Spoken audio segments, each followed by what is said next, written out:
All right, so we're going to talk today about children and mission, movement, where kids play into all of that.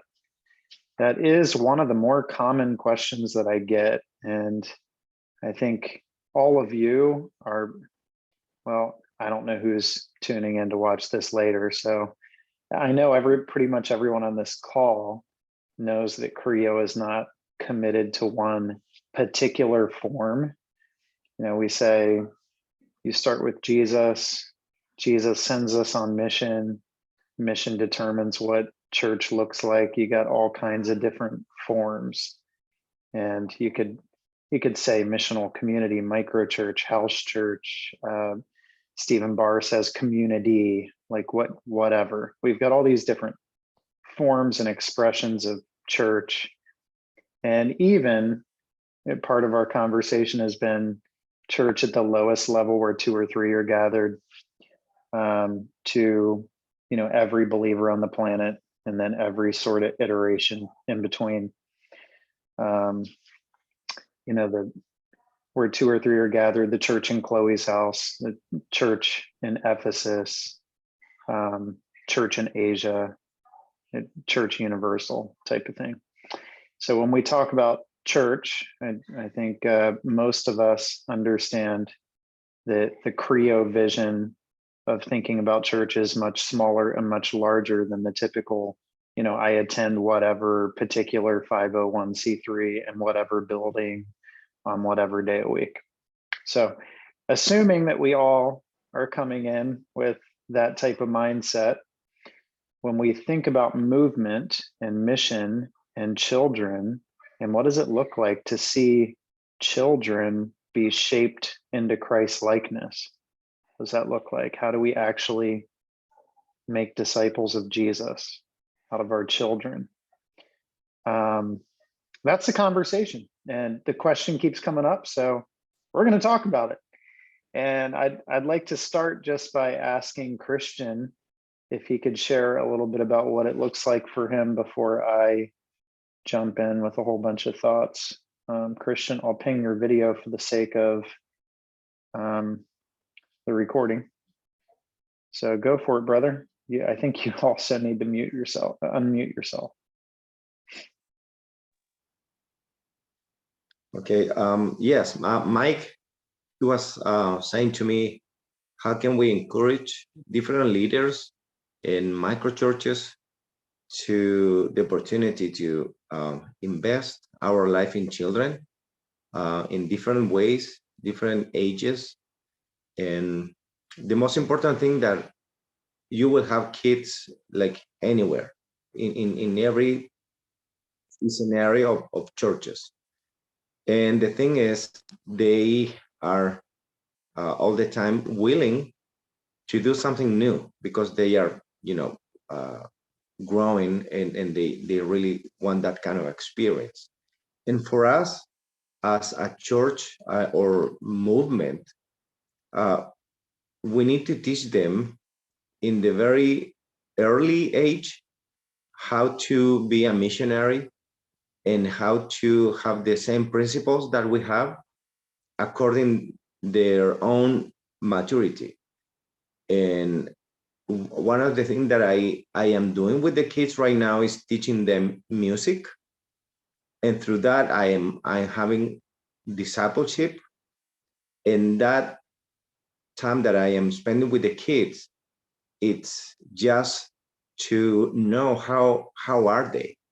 And the main surprise that I have every time that I am with the kids, it's first that when you are reaching kids that they are like new believers, families, they don't know how to pray. They don't know stories that we know. And it is important for us start to giving them that kind of a experience and living experience, because they are watching you. So in the same way that we are doing missions and using our gift, they will start to being like a mirror to us. So I have like a for example, a kid that they are 10 years old and 11 years old, and they are inviting their own friends to our church and to our activities that we have in the micro churches, in the fire, making s'mores, doing camping, etc. So they just want to learn from you. Everything that you are doing is going to be at the same time the positive aspect that they are going to receive, like a model is just being the example and the model for them. The question that we want to do for maybe every member of our church, and it is be a model, be the example, and the kids are so willing to learn.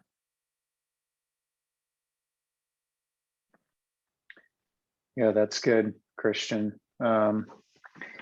We currently, as a family, have another girl who is living with our family. We just took her in a couple days ago because her mom is homeless and she is in Elisa's class. And so we couldn't let this girl live in a car with her mom and her mom's boyfriend. She's in our house, and you discover a lot, right? And Sarah could talk about this. She's doing some incredible ministry along these lines. She's on this call. But this girl, my wife gave her a bath. She said she hasn't had a bath in over a month. It was her first bath in well over a month. It doesn't brush her teeth. Had just a couple pairs of clothes on her. The conversations were, I mean, she is just not used to the environment that we have, and being able to just see a need. Part of mission is you bring people into your world, into your home, and there are these opportunities that present themselves, and the kids are joining you. The child sits at the table with your kids, and I'm telling you, this is the best sort of children's ministry on the planet, is when a kid is treated like an equal around your table, and you're having conversations, and you realize this is the first time that this kid has been asked at a dinner table. They don't normally sit at a table to eat dinner with their family, haven't had a home cooked meal in who knows how long. You sit there and say, what was the best part of your day? What was the worst part of your day? You're just not used to that stuff at all. Really taking an interest in who they are, where they come from, what they're thinking about, what their struggles and challenges are, opens up an incredible dialogue conversation. Then, we're up in the hallway. We do our typical routine of taking turns praying for the family. So each of the kids will take turns standing in the hallway outside of their bedrooms, and they'll pray for the rest of the family, some good night prayers.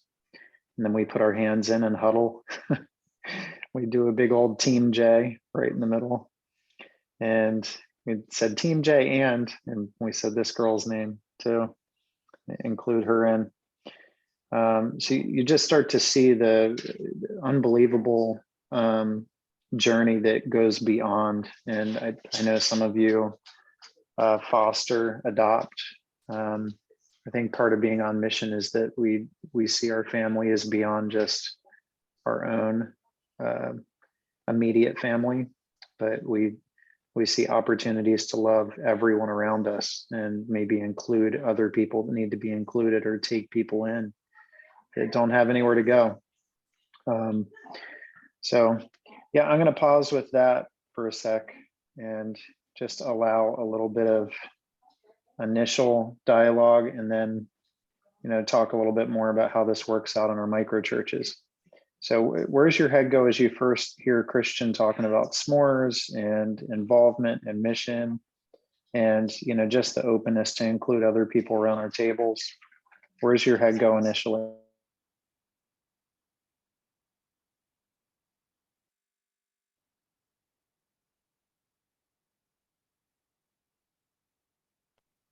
I could just say, as my daughter's now 24, when she was 3, 4, 5 and older, we did church planning in Columbus, Ohio. And it was just our family parachuted in. And so we knocked on doors and she was included in that. She was trained to understand that we were missionaries. She was a missionary. And so all of her friends she prayed for and shared Jesus with. We had a preschool in our neighborhood, in our home, that my wife Tracy started. It was, taught the Bible as well as other things to children. And we've just always let Kelsey see the inside of the goods and bad and highs and lows of ministry from day one. And to think as an outside, even to the church, to see ourselves as a missionary when we weren't in a church planning setting. And she is everything I'd want a young adult to be, honestly. And I think it's the environment she was in with her family that made her who she is, and nothing artificial about the environment she was in. So it just works, man. Missional environments. Those were formative years. We would drive around to try to make ends meet and deliver newspapers. So Tracy was delivering newspapers. We would help her. We'd all get into a van. And each time we'd throw a newspaper out, Kelsey would yell our phone number because it was a joke. It was on all of our marketing stuff. And this was, 20 years ago. But, our little kid would be yelling our phone number to people. And it's very moving, and just the mindset in the heart that she developed to think very opposite of a church, to think always think about outsiders, people outside God's family and outside of our institution and outside of our, circles, and it just works, man. Whatever the missional environment, to do it with kids and include them, and they're doing it. So grateful that God called us to church planning with all of its heartaches, because my kid was shaped with that. Yeah, I appreciate that input, and I'm going to potentially get myself in trouble for what I'm about to say, especially since it's being recorded. If we're looking at children's ministry as the like traditional children's ministry that many of us are familiar with, if we're looking at that as the vehicle through which we think that our kids are going to be discipled into Christ likeness, it doesn't work. It's pretty new. It's a bad idea. If you see it as supplemental to maybe have some sort of larger gathering that kids could go to connect with other kids that also share their faith, fine. I would say there are also some downsides, though. Kids are overactivitied. Families struggle to find time for mission and to engage the outside world. It's not sufficient for development into Christ likeness. So if you think of, and most of you are familiar with the terminology, it's more caught than taught. It's more caught than taught. This girl that is staying with us now, like, she sounds like her mom, 100%. Why? Because that's who she's around all day. And a big reason why I left youth ministry is because of my love for youth, and realized that if I really wanted to impact youth, we had to impact families. And I think in large part, our struggle to actually see people shaped into the image of Jesus is, man, how often do we separate the whole family? Mom's over here, dad's over here, kids over here. Kids need to see their parents engaging with their faith and asking meaningful faith questions. Kids need to see people who don't know Jesus brought into the mix. They need to serve with us. They need to see new people come to faith. They need to know other aunts, uncles, cousins who can speak into their life on a faith level. A few hours aren't, on one day a week isn't going to do the trick.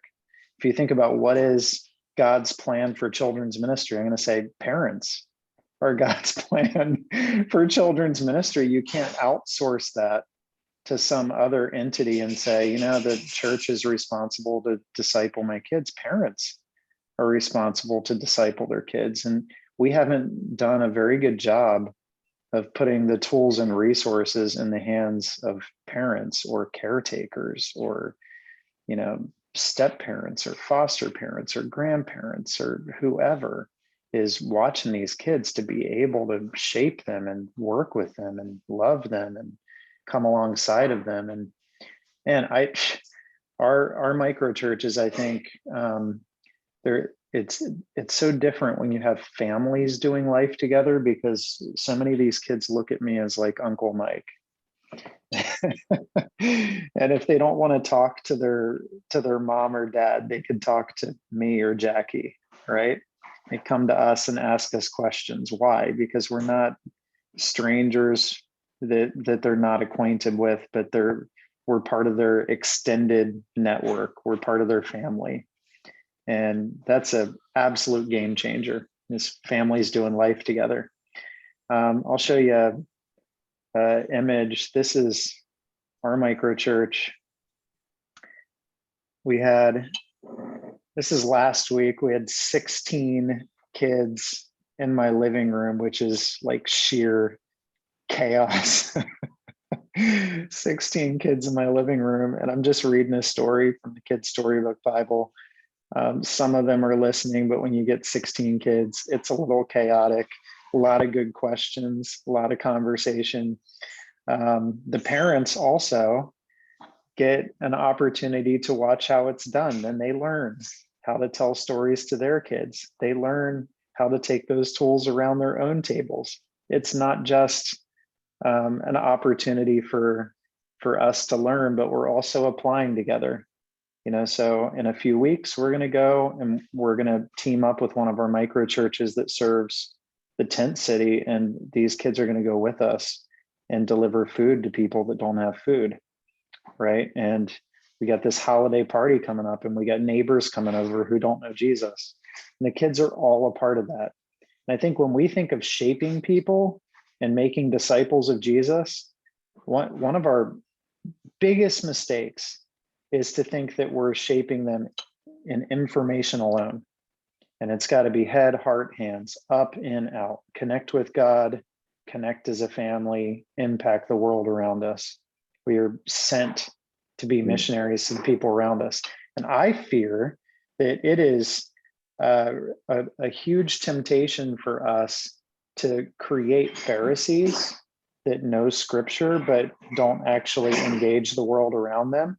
And so much of children's ministry can be sort of like a Pharisee factory, where you create knowledgeable people who memorize Bible verses, but they don't see themselves as missionaries. They're not engaging the kids in their neighborhood. They're not serving the people around them. They don't know how to process this stuff together. And I'm a product of it too. Yep, I see that. I'm a product of it too, 100%. And I'm not saying that we need to feel bad about it, but I think once we become aware of it, it's our responsibility to do better. Like we get to shape a better future for our kids. Christian, you were going to say something. Yes, we need to take advantage the opportunity that we have in leadership to impact the parents and the kids, because when you have the opportunity to use the microphone, or you have the audience, or you have your micro church, that is the time that you need to start to share about missions and the gospel like crazy. Because for years, the pastor position, it was just to give another kind of message, inner healing, which is good, doctrine, theology, but just a few minutes about mission. That's why in this generation we suck, and we need to bring it back. The mission terminology in every aspect. If you are leading worship, if you are preaching, if you're visiting, if you are doing like a wedding, any kind of a stage, it's very important to use the word Jesus, mission, church in that order, because I can see the kids that they don't have problem in their schools with friends, sharing the gospel, helping them, providing food, praying for them, and they are like 15 years old and younger. That is my best micro church that I have, because they are using the whole gift that God is giving to them in like a natural way.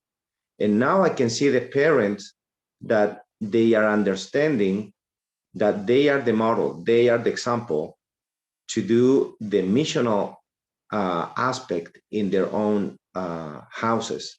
Now I am working with maybe 30, 40 kids for the Christmas play, and every single one of them, it's maybe hyperactive. And I don't care, because I love them, and they are learning about Jesus, about his mission in this earth, to love God and love the neighbor. So I see that even that I am busy, I have a lot of things to do, I have a family, but guess what? Now, every single kid is watching the pastor, and is watching that they can do something about Jesus. They are learning about Jesus. Yeah, absolutely. I think at a DNA level, and I'm going to say this for kids, but I'll also say this across the board for every gathering that's a part of whatever you do. You don't want to separate worship or being centered on Jesus, community, and mission. I mean, you want all three of those elements going on all the time. And I think whenever you go, you know what, this is an environment where we connect with Jesus. This is an environment where we experience community over here, but it's separate. This is an environment where we're on mission over here. You give people the idea that they can separate those things, and it's okay to go through life knowledgeable, but never on the mission of Jesus, right? Then they become informed, but not transformed. You're giving them information, but they're disobedient. They've got faith that literally hasn't come to life. Yeah, compartmentalized faith for sure. Yeah, and our kids need to be shaped. And by the way, they want to. They love to take action. You're going to go out and do something in the community to help people and serve people. The kids want to do that. They love doing it. They're more excited about that than when I sit them down to tell them a story. They get more energized to go do something with it. And they love to help us plan parties and environments that they can invite their friends to. You can help them craft a barbecue or a s'more night, like you just said, Christian, where you're pulling people to, and kids love to take part in that and help plan it and architect it. I got kids that are telling me that they're starting micro churches on the playground. I mean, how cool is that, right? When they feel like they can own their faith and invite other people around the circle to start talking about it and thinking about what they can do in their school to make a difference. Yeah, so go ahead. I was going to say, that's what I think kids offer. Well, actually, in statistically speaking, kids offer the greatest opportunity for the kingdom of God. Of most believers, the majority of believers are more likely to accept Christ as a child, and then the likelihood of accepting Christ as you grow older decreases and decreases and decreases if Christ is shared. Yeah, and it's so, they're so like ready to receive and be faith-filled. And so in addition, I feel like the first part of the conversation is how do we reach kids and consider kids inside the movement, inside Christian families. That strategy, if they're inside the Christian family, the strategy is the parents. That's the first part. But then the second piece is how do we reach kids beyond Christian homes who maybe the parents are opposed to Christ, but how do we still reach those kids? And I have a ministry that I've been doing in this apartment complex, and we have 2 discovery Bible studies going right now with one with like 6 kids and one with a couple of teenagers. And it was fun. One of the teenagers started doing his dad told me, and that teenager is actually from a Christian home, and his dad told me, he's like, oh yeah, the other night my son he had a sleepover and some of his friends were over, and he's like playing video games with them. He presses pause on the video games and is like, you know what, let's do a discovery Bible study together, and leads his teenage friends in a discovery Bible study. But I see like, yes, so much opportunity in for the kingdom of God. And then also missionally speaking, I find like when I go into this apartment complex and I start by loving the kids, when you love what's most precious to somebody, they become so open to you. And so I have open relationships with all the families in the neighborhood just because I loved their kids, and they see that love for their kids, that it opens those relationships up. I also think, going back to like the Sunday school model, I was a kids pastor for 7 years. So it was literally like 7 years of, I did that model as best as I could. Tracy's grandkids were in my kids ministry.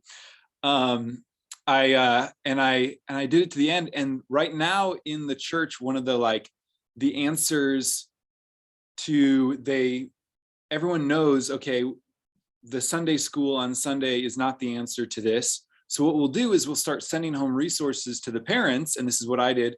We start sending home resources to the parents so that they can have conversations with their kids. But what I've found now, talking with teenage friends who've gone, or teenagers who've went through that, is what value is it that your parent asks you, like, oh, what'd you learn on Sunday? Tell me about that story, if your parent's life the rest of the week is completely counter to that message.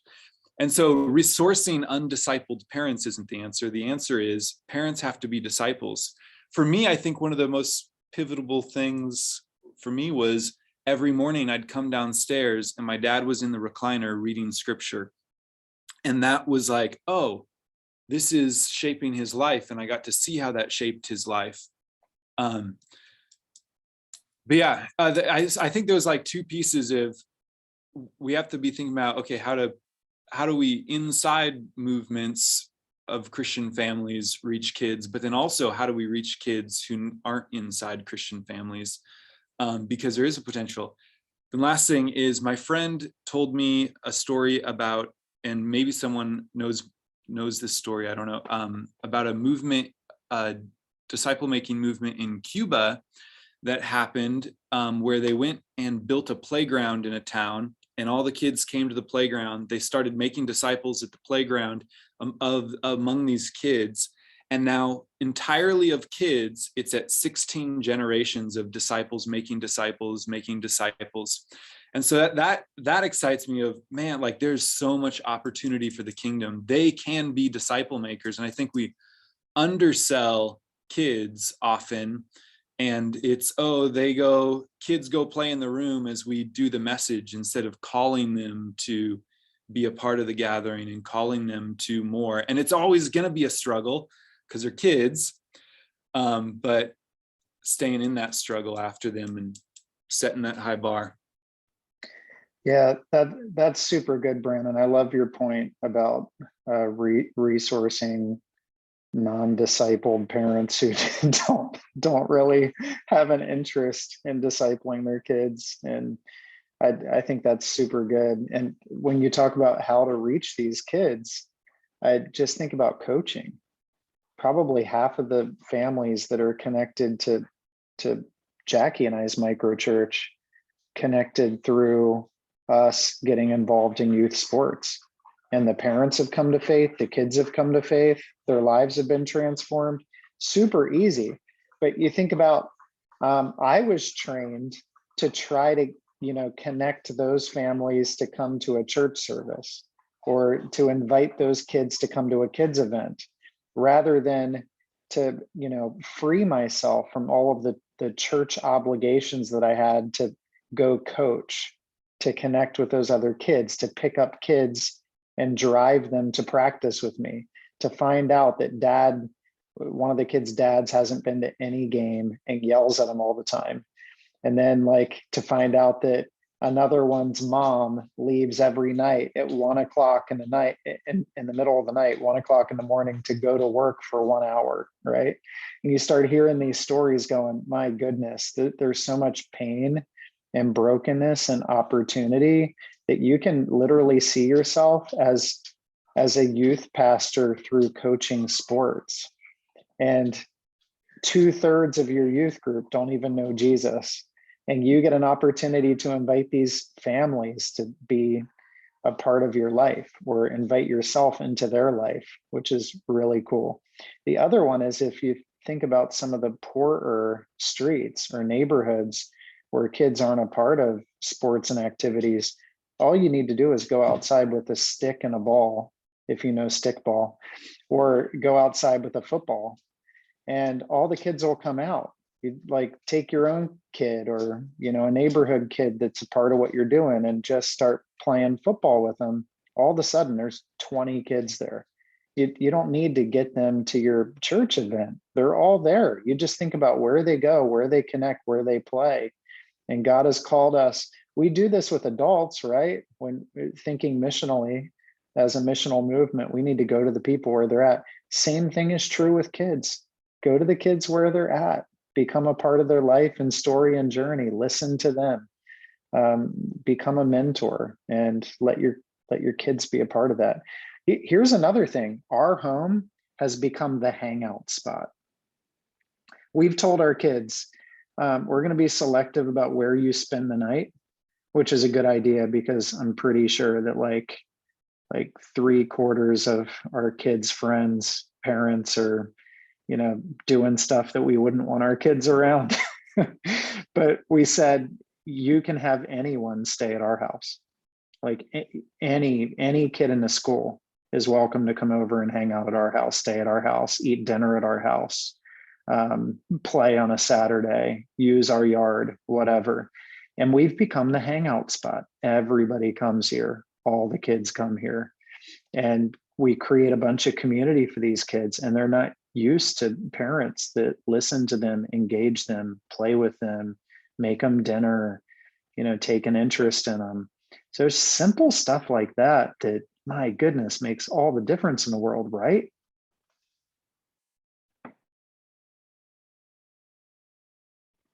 It's seeing in them. I love what Christian said about like even embracing the ADD of some of the kids. I got a really great video that I think will connect with seeing the potential in the kids around us, and the impact that has on people's lives. I'm just going to pop this in quick and check this.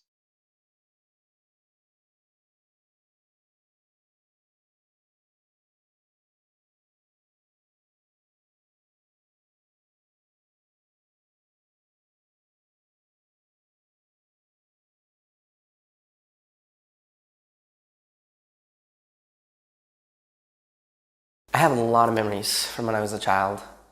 One that's always stuck out to me though was when I was about 10 years old and I was in school and I struggled. And I didn't struggle with English, math, or science. I struggled holding still. And I would try to listen and focus and process ideas, but I couldn't help myself. And to be honest, I would sit there and then I would just start tapping. And the students in the class would look at me and they'd say, "Hey, stop tapping." A lot of the time, I didn't even realize I was doing it. And then eventually even the teachers got after me and they would yell at me and they'd say, "Clint, you have to stop tapping."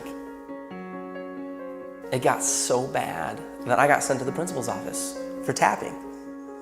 And he said to me, "Okay, maybe when you go back to class, just try sitting on your hands." And so I did. I went back to class, and when I felt myself starting to tap, I did this. I sat on my hands.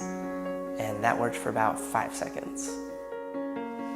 One time I was tapping in class, and my teacher, Mr. Jensen, he looked at me and he yelled, and he said, "Clint, stay after class." And I thought to myself, this is it, I am done. Now, I've always been the type of person that believes that a single moment in time can change a person's life. And this was one of those moments for me, and I will never forget it. And so I was sitting there with Mr. Jensen and an empty classroom. And he walked past me and he sat next to his desk and he said, "Clint, come here, I want to talk to you." And as he looked me right in the eye, he said, "Now, I need you to know something, you're not in trouble, but I do have just one question that I have to ask you." And he asked, he said, "Have you ever thought about playing the drums?" And in that moment, Mr. Jensen, he leaned back and he opened the top drawer of his desk. And he reached in and he pulled out my very first pair of drumsticks. And he held them in his hands and he looked at me and he said, "Hey, Clint, you're not a problem. I think you're a drummer."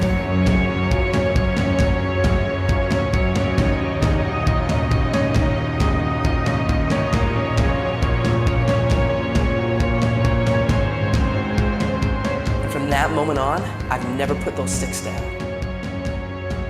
I've toured, recorded, and played drums all over the world. My whole college education was paid for with drumsticks in my hand. Just because of a single moment in time when somebody believed in me. And he saw something in me that I didn't even see within myself.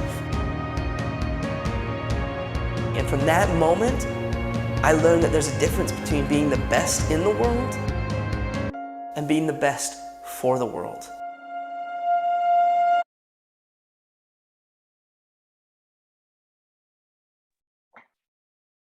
Yeah, I thought that was such a good connection with our conversation about seeing the potential in kids. I just think sometimes we see them as like people we have to do something with or for, like a problem to solve, instead of people made in the image of God that have great potential that get to actually join us in the kingdom work. You're like, maybe somebody could throw some sort of lesson together for them or stick them in another room so they don't bother us, instead of, and these kids can actually transform a neighborhood, a community, reach their friends. They've got great value to add to the conversation.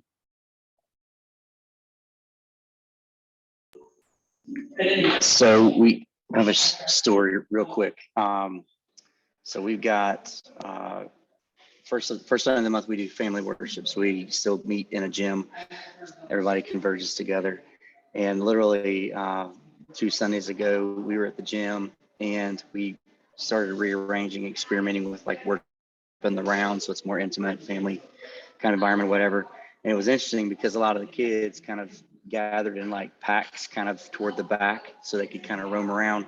And we got to the worship and they were doing this, I guess immediately when they started singing the last 2 songs, this little 3-year-old gets up, and she's a firecracker anyway, but she like spreads her arms out wide. She starts running in circles, and like it was like screaming, but it was her singing. And it was just really cool to see how there's some people that kind of gave her the glare, but like most people would look up and just like smile and just appreciate the fact that they noticed that like that's her way of I don't know where her heart is, obviously, but there was something timely about she got up to do that immediately when the song started, and when it stopped, she stopped.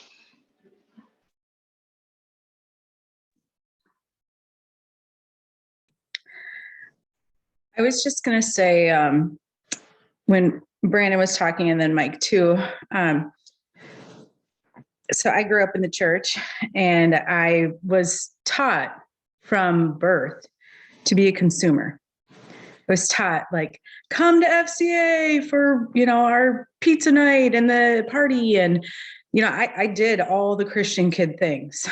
And I grew up to be like, truthfully, like Pharisee is just a really good word. Like being religious was just indoctrinated into who I was. But I had, until 2 years ago, literally, like, I was irritated that I had an aunt who would bring non-relatives to the family events. Like, she was an amazing disciple. I see now that my heart's changed and like I am actually living out my faith. It was like, why are you bringing strangers here? Like, my mom would be like, I don't have a gift for them. Why would they come for Christmas? And I think we have to look at our families. And granted, like, I am super ingrained in this with the work I do now, but look at our families as our vessel for serving. And for my family, being a host with Safe Families, when we had our last girl that came in, kind of similar to things Mike was sharing, like, we, the most impactful thing for my kids was like, Mom, she just wants to eat dry rice and dry cereal, like, or dry pasta. Like, what's wrong with her? And being able to see those little details of where like care and love and attention have not been provided. And then being able to, as a whole family unit, be able to provide that. It's unlike anything I've ever done. And I would just encourage, and, I'll be honest, I'm looking at like a room of men. I think there's another woman on here. There's a couple of us, but, that's where I feel like as fathers and men in the kingdom, like, opening your home and showing like, this is how, like, this is a healthy husband and wife relationship. This is a strong father-child relationship. Like, for kids who don't have that, like, the impact is immeasurable. And it's so huge, again, with that, like, Morris Cawthon taught, like, I went to so many events and I did so many things, and my kids did too. And when Brandon was saying, like, you send home the resources, like, even as a Christian mom, like, we would walk out the door and I'd chuck them. Like, I was like, nope, sorry. Like, I know there's so much effort that goes into those things, but it's like, really what makes a difference is, I think, serving as a family.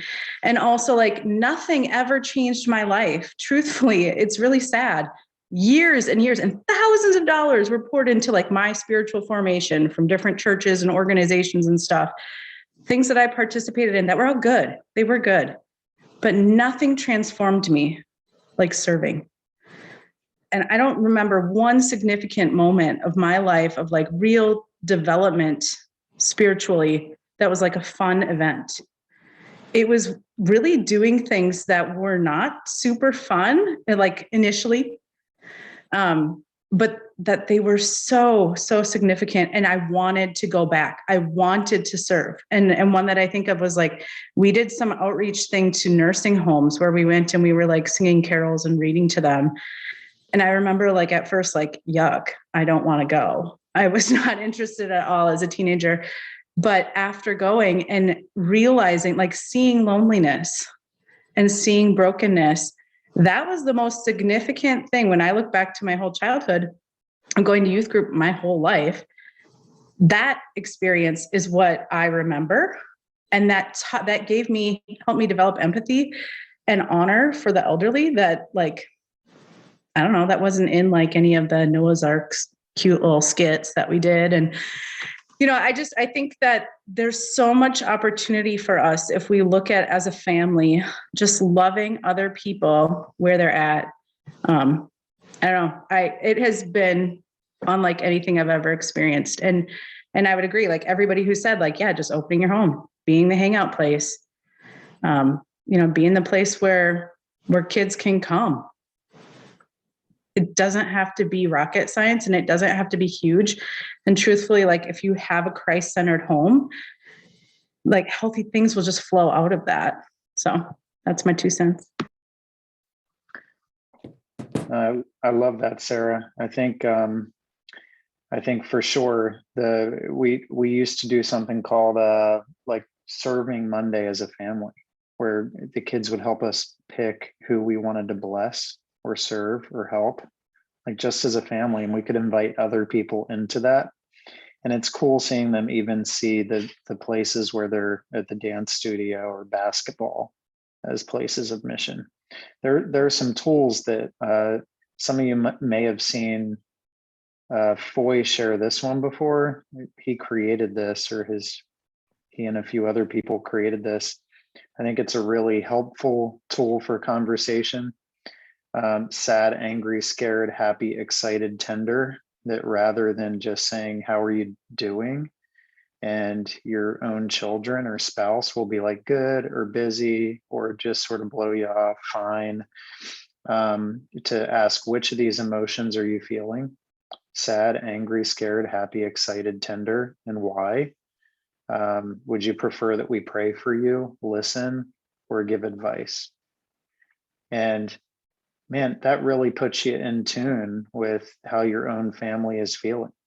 I'm angry about this, but I'm excited about this. Cool. You know, now you get a good pulse for where your family's at. There's another tool that some people in Sweden are using that Rich Robinson shared with me. This is really good too. If you want an APEST type tool, this is the daily inquiry with your kids by using something like APEST. Did you discover anything new today? You're asking questions around apostolic. Did you do anything new? Have any adventures? Take any risk? Then moving down to P, prophetic. Did everyone treat everyone well today? Did you stand up for anyone? Did you make any music, sing any songs, etc.? You get the idea. You do that with each of the giftings. But it's to train ourselves to ask different questions, to cultivate different gifts in our own children or families, to understand how God has wired them uniquely and call that out, to be able to see that someone's a drummer and go, I see that in you, right? To be able to call that forth in our own children, and even the children that are a part of your micro churches or house churches. So I think those are just some helpful tools. If anybody would like those, I can send them your way. And Deb has a question. Go for it. I just asked to unmute you. Yes. I would love those. So those are cool. This isn't a question, except I was saying send them to me. Tracy and I love being grandparents. Obviously, we're beyond your ages, most of you. And it is a privilege to have a safe place where kids in our neighborhood know they can come. We have kids just knocking at our doors, stopping by to say hi. And I think one of the greatest things we've done is do cookies out on the driveway. And so we've made where I've had batches at tables, and everybody's done chocolate chip cookies, and then I bake them, so it's just really fun. But it's Christmas time, and it's time to make Christmas cookies.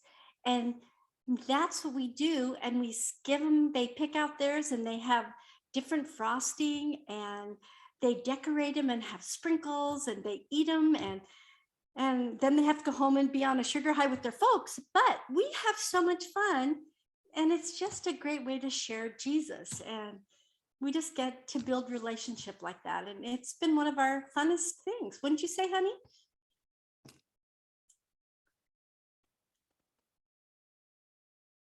Sorry about that. You just nod your head. Oh, you say. I was muted. Yeah, absolutely. And I was going to say, I'll just throw this in. The role of grandparenting in the church today, there's just such a strategic place for grandparents who love Jesus and are excited about Jesus and excited about life. The impact that a gray-haired older person who is still vibrantly engaged can have on your generation, the people I'm looking at, let alone our grandkids that are 12, 8, 5 years old. The opportunity is immense, and we need to be praying for grandparents who just aren't checking out until they see Jesus. They're just not playing golf. I come across so many people my age that put words to the attitude of, I've done that. I've done my time. I'm checked out. I'm going to go play golf. we're going to go on vacation, we're going to go I'm pleasing myself for the next 20 years or whatever. But my generation that love Jesus and are, excited about being engaged in the kingdom have got such a strategic potential for impact. And we just need to be praying for that. Yeah, that's really good stuff. Any pushbacks to what we're talking about? It sounds like we're all in a similar place of saying, you know what, it's probably not necessarily bad if groups of Christian kids gather in a space, but it's not sufficient for making disciples. And so we have to think beyond that of how do we actually see our kids developed and formed and become like Jesus and have the space and margin to impact other families and, not necessarily separate mom, dad, kids. It sounds like we're very similar minded on this, and now just thinking through how to flesh that out and share resources with each other so that we can be effective. I was just going to say it doesn't. Oh. I was Go just ahead, going to. Sarah. I was going to say it doesn't come without cost, and anybody who's worked with kids knows like stuff comes up, and my family is currently battling lice because we've been open homed, and some of those realities of like when you open your life or your home to other people, you welcome in some of the mess. And so I think that sometimes it can be a little bit, I don't know what the word is, maybe kind of not shocking, but just like, oh, none of my friends have dealt with lice in the last month, and some of those things, like if you really are intentionally crossing over socioeconomic or cultural lines, like there are things that your kids will be exposed to, that your family will be exposed to, and that I think we need to, prepare and then also be able to process and support each other as we're all on mission. So yeah, those are like, we had, I think last year I counted 9 quarantines from COVID exposures because we didn't isolate. We were relational and we opened our home a lot and we were exposed. That was a risk we took. But, just some of those things that I think that's where like resources and support for each other is so huge. So. Yeah, that's great. We could probably in the chat put like, go ahead and list all the things that were broken or stolen or because we've had so many of those stories. But then, on the flip side, they need us. My goodness. I mean, like when Jackie was saying to the girl that we just took in, you're going to be with us for a little while your mom's trying to figure out where she's going to be. Where she's going to live. So you're going to stay with us for a little while. And she said, so how long? And my wife said, probably like 8 days. She went, oh, that's it. I want to stay longer. And then you realize, they really do need us. Like it's a big deal for sure.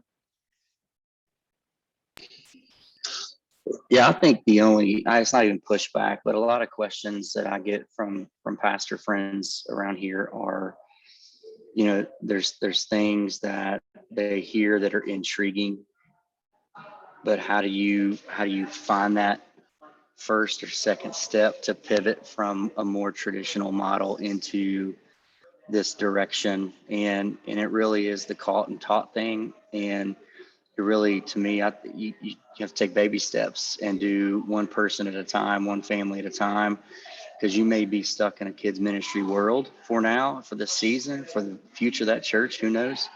But there's still ways to do it one family at a time. You just have to get super creative with trying to find the rhythm of doing that along with the rhythms of your typical traditional church world. Well, and for sure. And I think, Christian, what you said at the beginning about pulling some of these kids in and saying, I'm just going to teach music lessons and invite these kids in. And that's a place of mission. I mean, it fits well with the video that I showed, right? Just going to teach music lessons to these kids. And how many of those families have you connected with and then had dinner with? Well, I can say all of them because it's not just music or just a class or being with them in mission. It's becoming family. It's becoming fellowship. It's becoming camping and trip and bicycle and anything at the same time. So it's coming that it's becoming something that it's belong to my life. It's not just one aspect that I can't do that like every other week. It's the interaction that I do it almost every week, every day with them, family.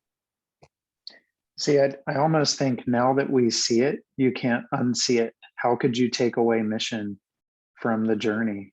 You know, even with your kids, why would you want to do that? Why would you want them not to, like, could you even imagine them not impacting the world with you, blessing other people with you, serving other people with you? Like, you want that. And once you see that, you don't want to undo that. You don't want to just stick them in a room and teach them information without inviting them on a journey and onto the street and with these people and walking this stuff out. So there's something really beautiful, yeah, about what we're talking about here. So good.